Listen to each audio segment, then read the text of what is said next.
वालेकुम स्टूडेंट्स, कैसे हैं आप सब? उम्मीद है बहुत अच्छे होंगे। चैप्टर नंबर 24 क्लाइमेट चेंज बहुत इजी चैप्टर है। इसके क्वेश्चंस भी बहुत इजी हैं। एक बार देख लेते हैं क्या क्या है एक्सरसाइज के। Where in the atmosphere is water vapour most concentrated. अच्छा, किस जगह पे एटमॉस्फेयर की किस जगह पे वाटर वेपर्स जो हैं वो बहुत ज़्यादा होते हैं और क्यों होते हैं? सबसे ज़्यादा वाटर वेपर्स जो हैं वो ट्रोपोस्फियर में होते हैं। ये तो ठीक है, हमें पता है। ट्रोपोस्फियर की लेंथ कितनी होती है? 0 से लेके 11 किलोमीटर तक होती है। वैसे अब बुक में जो है ना वो 16 किलोमीटर तक लिख दिया गया है। Okay, the lowest layer of atmosphere, ये सबसे नीचे वाली लेयर होती है उसकी। This is because evaporation from oceans, lakes या किसी भी जगह से ना, अर्थ सरफेस कोई भी जगह है वहाँ से इवेपोरेशन होती है। मतलब ये कि पानी जो है वो ऊपर को उठता है और बादल वगैरह बना देता है। Temperature and air pressure in the troposphere allow it to hold more water vapours than the colder upper layers. Okay, तो जब वाटर वेपर्स जो हैं ऊपर को भाप की सूरत में इवेपोरेशन जब होती है तब ऊपर जाते हैं, तो वो ट्रोपोस्फेयर के अंदर ही आते हैं ना। ट्रोपोस्फेयर से ऊपर तो नहीं जाते। क्लाउड्स आपने देखे होंगे किधर होते हैं? ट्रोपोस्फेयर में होते हैं। एरोप्लेन्स किधर उड़ रहे होते हैं? एरो उसमें ट्रोपोस्फेयर में। ठीक है, इस यही वजह है उसकी। इधर ज़्यादा होते हैं vapour pressure, vapour water vapours. Okay, समझ आ गई। फिर है क्लाइमेट और वेदर। आपने बायो पढ़ी है? अगर आपने बायो पढ़ी है तो बायो में ये चीज़ लिखी हुई है। ठीक है, ये मैंने उधर से उठा के दे दिया आपको। Weather, weather refers to day changes. ठीक है, वेदर जो है इसको शॉर्ट टर्म भी कहते हैं, लेकिन जो है क्लाइमेट वो लॉन्ग टर्म होता है। Long term average pattern of weather over a large area. Large area के लिए होता है, लेकिन जो वेदर है वो एटमॉस्फेयर कंडीशंस पे डिपेंड करता है। ठीक है, जैसे बारिश आ जाती है, टेम्परेचर लो डाउन या हाई हो जाता है। ठीक है, विंड कभी ज़्यादा तेज़ चल रही होती है, कभी स्लो होती है। ठीक है, कभी ठंडी होती है। वो इस तरह ये वेदर आ जाता है। It changes frequently and last for short periods.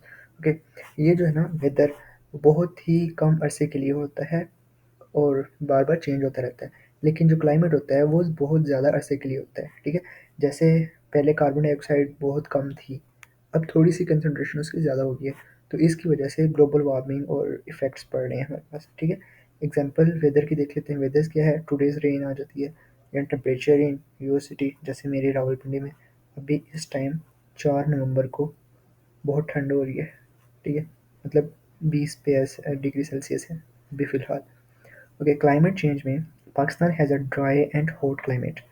Pakistan dry and hot climate है, लेकिन रावलपिंडी जो है वो इतना नहीं है। गर्मी में शदीद गर्मी होती है, सर्दी में शदीद सर्दी होती है। मरी के पास है, इस वजह से।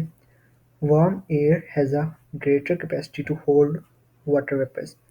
जो गर्म हवा होती है वो ज़्यादा वाटर वेपर्स को अपने अंदर जज्ब करती है। क्यों करती है? ठीक है, क्यों करती है? क्योंकि जो उसके मॉलिक्यूल्स हैं उसमें मूवमेंट बहुत ज़्यादा तेज़ होती है। ठीक है, काइनेटिक एनर्जी उसमें ज़्यादा होगी ना, तो मूवमेंट भी ज़्यादा होती है। Faster and stay further apart, और एक दूसरे से दूर दूर रहते हैं, क्रिएटिंग मोर स्पेस। अच्छा, अब देखो वाटर वेपर्स के लिए बहुत ज़्यादा स्पेस बनाते थे। उनकी मूवमेंट भी फास्ट होती है मॉलिक्यूल्स की, और जगह भी उसमें बना देते हैं। उस जगह को फिल करने के लिए वाटर वेपर्स आ जाते हैं। ठीक है, इस वजह से उसकी कैपेसिटी ज़्यादा होती है। It requires more cooling before condensation can occur, as so it holds more moisture. उसको थोड़ा सा ना अ, वो चाहिए होता है, कूलिंग, मतलब थोड़ी सी ठंड चाहिए होती है, जिसकी वजह से वो ज़्यादा मॉइस्चर हो सके। ठीक है, मतलब ज़्यादा अपने अंदर वाटर वेपर्स को absorb कर सके। As temperature increases the saturation point of air also increases, allowing higher humidity.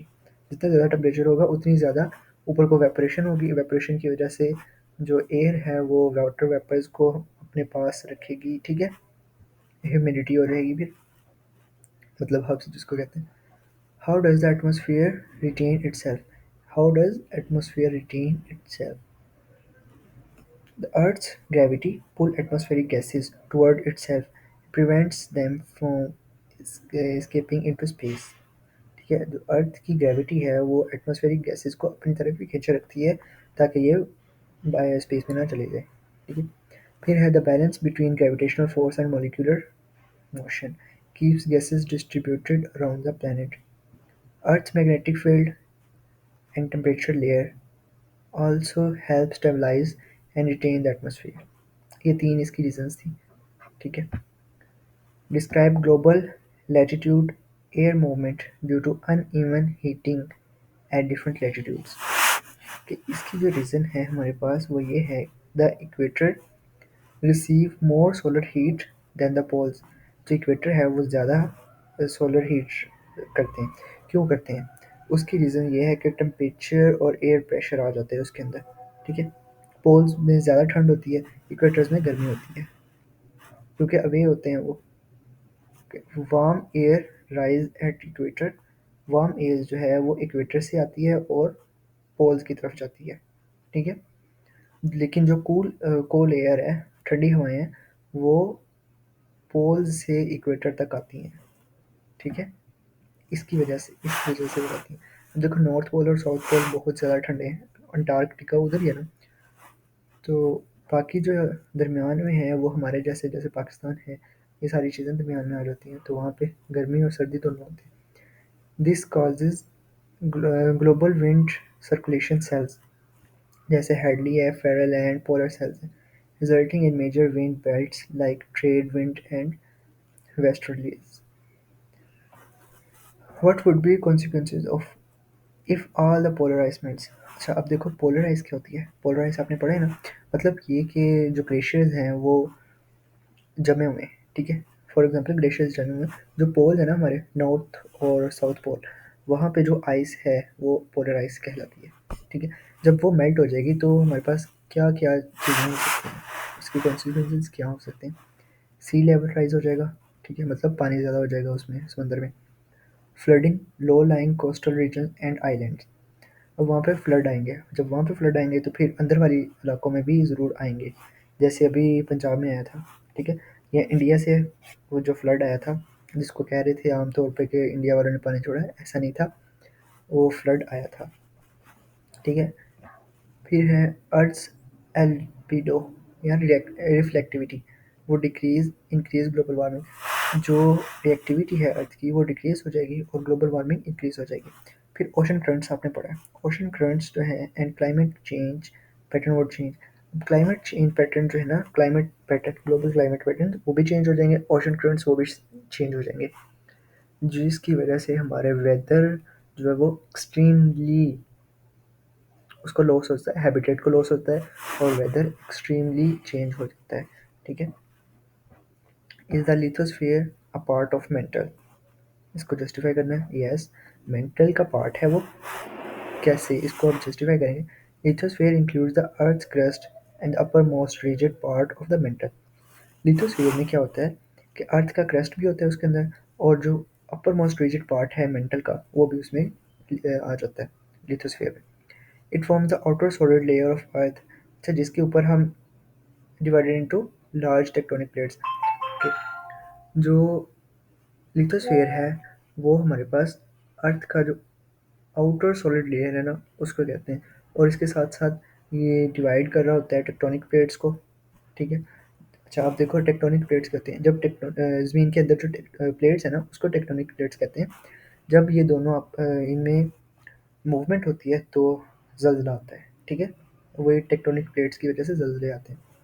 Beneath it lies the asthenosphere, asthenosphere, a semi-fluid layer that allows the lithospheric plates to move. Okay, what are four components of biosphere? Biosphere के component atmosphere, hydrosphere, lithosphere, या फिर उसके बाद biosphere, जिसको living organism भी कहते हैं। ठीक है, ये चार हैं, इन चारों के बारे में बता दिया। हाइड्रोस्फीयर पानी का होता है, लिथोस्फीयर जो है वो सॉलिड पार्ट है। हाँ, यहाँ पे इसमें क्राइसोस्फीयर का नहीं बताया, जो कि सिर्फ आइस से होता है। ठीक है, why stratosphere is called a calm and stable layer. क्यों कहते हैं इसको? Stratosphere experiences very little vertical air movement, making it calm. The ozone layer absorbs UV rays, keeping the upper part warmer and prevent convection. This temperature inversion creates stability and prevent turbulence. ये इसके main 3 points थे। हर हर questions के 3-3 points थे। अच्छा, अभी इसको जिसको चाहिए मुझे बता दे, मैं सेंड कर दूँगा उसको। ठीक है, ओके, अल्लाह हाफ़िज़।